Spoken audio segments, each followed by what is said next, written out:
Good evening. I am truly honored to be here with you tonight, and thank you to the Foundation for inviting me, and thank you all for sharing in this moment. We are here in the memory of Sergio Vieira de Mello and the 21 other men and women, most of them UN workers, who died with him in the bombing of the UN headquarters in Baghdad, August 2003. We remember all those who died to acknowledge each valuable life cut short and the families who share, even today, in their sacrifice. We also remember them for the power of the example they set. Brave individuals from 11 different countries working to help the Iraqi people at the direction of the United Nations Security Council and on behalf of all of us. This is sometimes forgotten, that in serving under the UN flag, they died in our names, as our representatives. And at their head, Sergio was a man of extraordinary grace and ability, as many who knew him will testify. A man who gave 30 years to the United Nations, rising from a field officer to High Commissioner for Human Rights and Special Representative to Iraq. From Bangladesh to Bosnia to South Sudan to East Timor, he spent the majority of his career in the field, working alongside people forced from their homes by war and assisting them with his skill as a diplomat and a negotiator. Perhaps the greatest testament to his contribution is how much his advice would be valued today. As the Syrian conflict enters its 7th year, as we live through the gravest refugee crisis since the founding of the United Nations, as 20 million people are on the brink of death from starvation in Yemen, Somalia, South Sudan, and Southeast Nigeria, I cannot imagine that there is anyone in the leadership of the United Nations who would not welcome the opportunity to consult Sergio or to send him into the field once more. He is truly missed. It is humbling for me to speak tonight in the presence of members of Sergio's family and his former colleagues. I never knew Sergio, but I have stood before the plaque in the place where he died.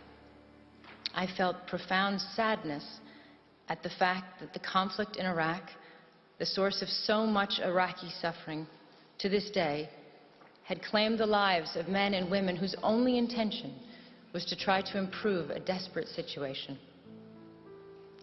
But I also saw clearly the value and nobility of a life spent in service to others. Sergio was a man who never turned down an assignment, no matter how difficult and dangerous, or as others have put it, who handled one impossible task after another. He was a man, to borrow the words of Thomas Paine, whose country was the world, whose religion was to do good. He will always remain a hero and inspiration to all who follow in his footsteps. The UN's work did not end there, in the rubble of Canal House 14 years ago. Hundreds of UN staff have served and continue to serve in Iraq, as they do from Afghanistan to Somalia, because the task of building peace and security can never be abandoned, no matter how bleak the situation. My thoughts on Sergio's life and legacy derive from my 16 years with UNHCR, the agency he spent so much of his career serving and representing. But I also speak as a citizen from my country, the United States. I believe all of us who work with the UN preserve this duality.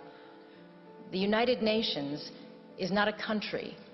It is a place where we come together as nations and people to try to resolve our differences and to unite in common action. As a citizen, I find myself looking out on a global environment that seems more troubling and uncertain than any time in my lifetime. And I imagine many of you feel the same. We are grappling with a level of conflict and insecurity that seems to exceed our will and capabilities. With more refugees than ever before, with new wars erupting on top of existing conflicts, some already lasting decades. We see a rising tide of nationalism, masquerading as patriotism, and the reemergence of policies encouraging fear and hatred of others. We see some politicians elected partly on the basis of dismissing international institutions and agreements, as if our countries have not benefited from cooperation but actually been harmed by it.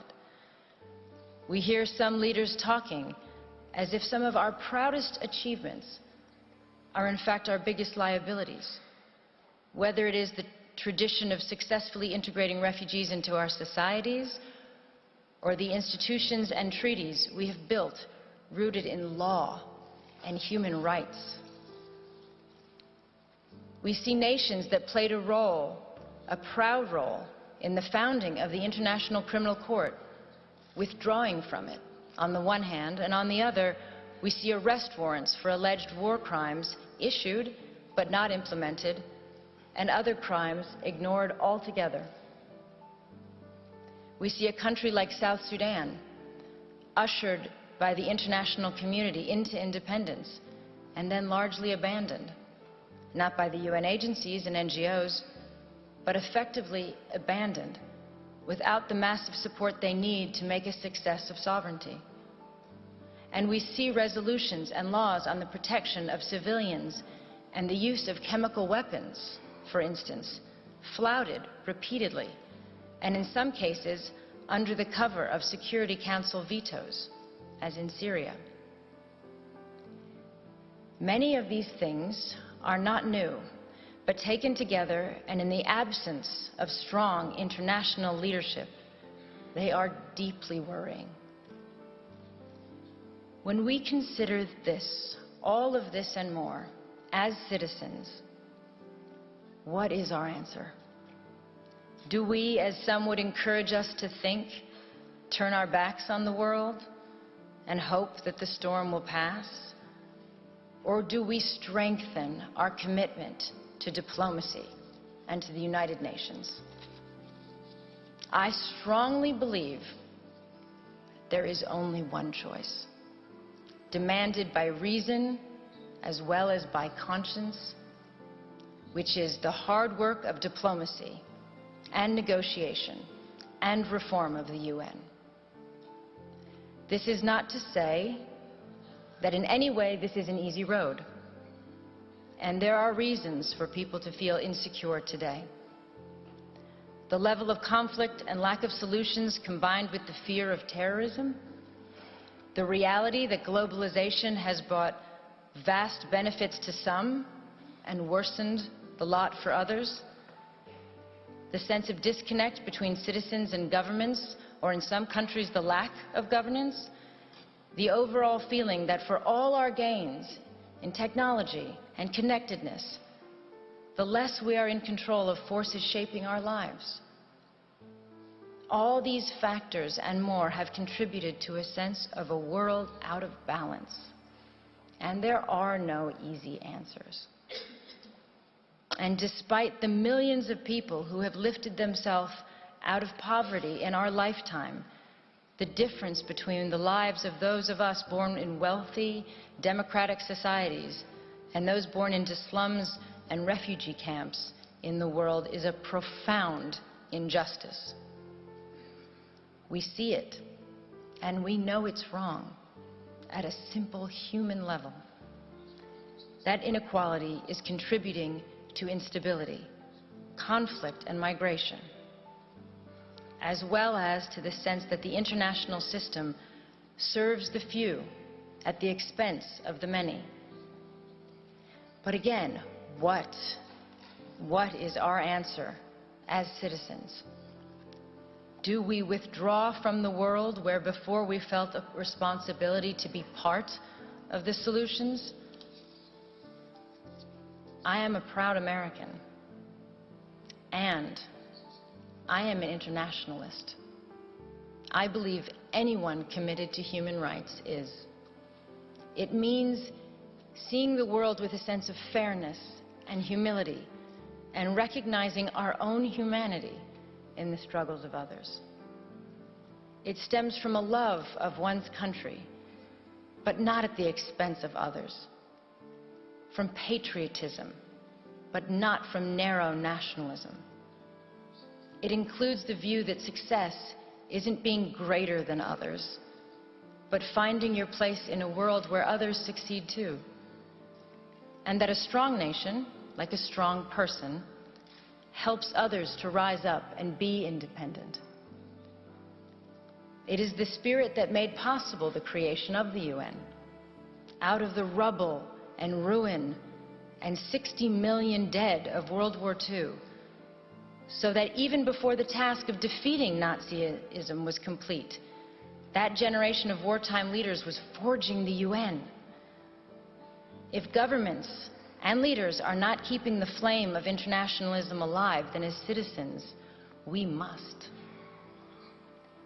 The challenge is how to restore that sense of balance and hopefulness in our countries, while not sacrificing all we have learned about the value and necessity of internationalism. Because a world in which we turn our back on our global responsibilities will be a world that produces greater insecurity, violence, and danger for us and for our children. This is not a clash between idealism and realism. It is the recognition that there is no shortcut to peace and security, no substitute for the long, painstaking effort to end conflicts, expand human rights, and strengthen the rule of law. We have to challenge the idea that the strongest leaders are those willing to dismiss human rights on the grounds of national interests. The strongest leaders are those who are capable of doing both. Having strong values and the will to act upon them doesn't weaken our borders or our militaries. It is their essential foundation. And none of this is to say that the UN is perfect, because of course we know it is not. I have never met a field officer who has not railed against the shortcomings, as I imagine Sergio did in his darkest moments. And he, like all of us, wanted a UN that was more decisive, less bureaucratic, and that lived up to its standards. But he never said it was pointless, and he never threw in the towel. The UN is an imperfect organization because we are imperfect. It is not separate from us. Our decisions, particularly those made by the Security Council, have played a part in creating the landscape that we are dealing with today. We should always remember why the UN was formed and what it is for, and take that responsibility very seriously. We have to recognize the damage we do when we undermine the UN or use it selectively or not at all, or when we rely on aid to do the job of diplomacy, or give the UN impossible tasks and then underfund it. For example, today, there is not a single humanitarian appeal anywhere in the world that is funded even by half of what is required. In fact, worse than that, appeals for countries on the brink of famine today are 17%, 7%, 5% funded, for example. And of course, emergency aid is not the long-term answer. No one prefers that kind of aid, not citizens of donor countries, not governments, not refugees. They do not want to be dependent. It would be far better to be able to invest all of our funds in infrastructure and schools and trade and enterprises. But let's be clear, Emergency aid has to continue because many states cannot or will not protect the rights of citizens around the world. It is what we spend in countries where we have no diplomacy or our diplomacy is not working. And until we do better at preventing and reducing conflict, we are doomed to be in a cycle of having to help feed or shelter people when societies collapse.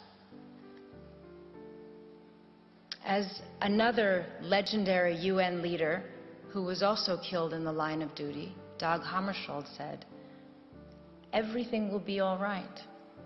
You know when? When people, just people, stop thinking of the United Nations as a weird Picasso abstraction and see it as a drawing they make themselves. The UN can only change if governments change their policies, and if we, as citizens, ask governments to do that. It is moving if you think about it. We are the future generations envisioned in the UN Charter. When our grandparents resolved to spare future generations the scourge of war, as written, they were thinking of us. But as well as dreaming for our safety, they also left us a responsibility. President Roosevelt, addressing the U.S. Congress in January 1945, 6 months before the end of World War II, said this: "In the field of foreign policy, we promise to stand together with the United Nations, not for the war alone, but for the victory for which the war was fought." And he went on, "The firm foundation can be built and will be built, but the continuance and assurance of a living peace in the long run must be the work of the people themselves." So today we have to ask ourselves if we are living up to that mission. They gave us the start. What have we done with it? It is clear to me that we have made huge strides, but our agreements and institutions are only as strong as our will to uphold them. If we do not, for whatever reason, we bequeath a darker, more unstable world to all of those who come after us. It is not for this that previous generations shed blood and worked so hard on behalf of all of us. The memory of those who came before us holds us true to our ideals. Resting, unchanged in time, they remind us who we are and what we stand for. They give us hope to stay in the fight, as Sergio did until his last breath. 14 years since his death, there is a stronger need than ever before for us to stay true to the ideals and purposes of the United Nations. That is what I hope his memory holds for us today. We cannot all be Sergios, but I hope all of us can determine that we shall be a generation that renews its commitment to unite our strength to maintain international peace and security, and to promote social progress and better standards of life and larger freedom.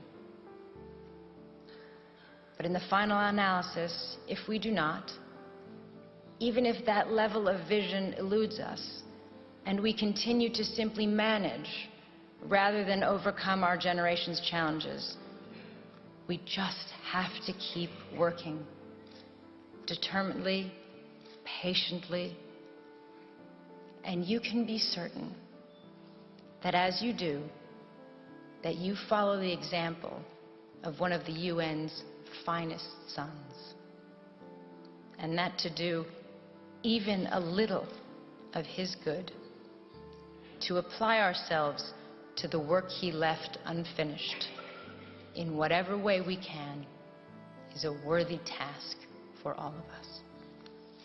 Thank you.